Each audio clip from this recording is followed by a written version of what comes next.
أعوذ بالله من الشيطان الرجيم. بسم الله الرحمن الرحيم.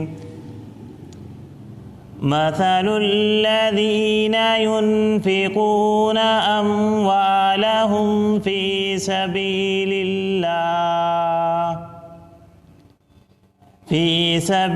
الله كمثل حبة أنبتت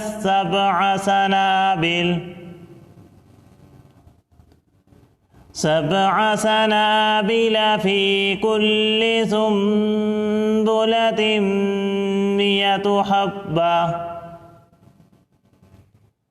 والله يضاعف لمن يشاء والله واسع عليم.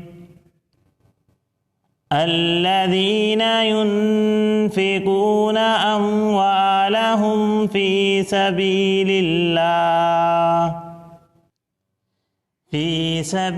الله ثم لا يتبعون ما أنفقوا منا ولا أذى لهم أجرهم عند ربهم ولا خوف عليهم ولا هم يحزنون. قول معروف ومغفرة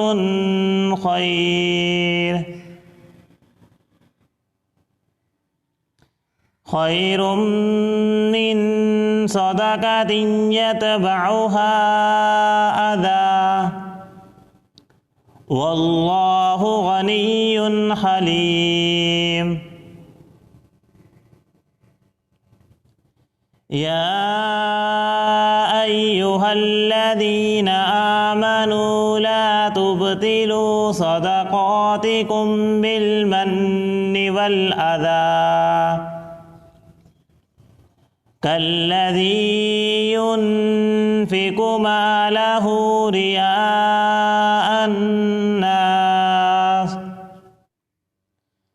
ولا يؤمن بالله واليوم الآخر فمثله كمثل صفوان عليه تراب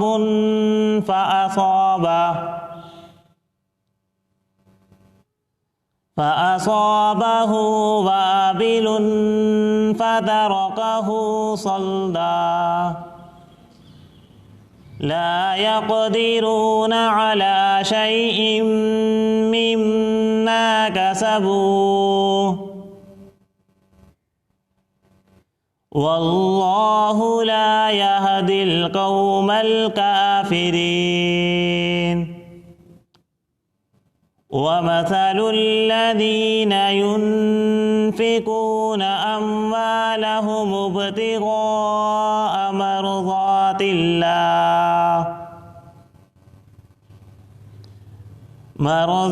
الله وتثبيتا من أنفسهم كمثل جنة بربوة فأصابها وابل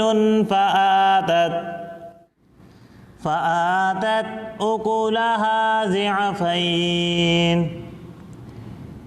فإن لم يصبها وابل فطل والله بما تعملون بصير. أيود أحدكم أن تكون له جنة من نخيل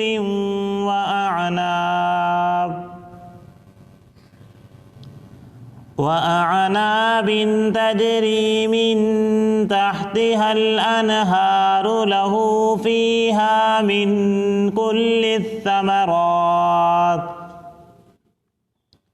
وأصابه الكبر وله ذرية ضعفاء فأصابها إحصار فيه نار فاحترقت كذلك يبين الله لكم الآيات لعلكم تتفكرون صدق الله العظيم.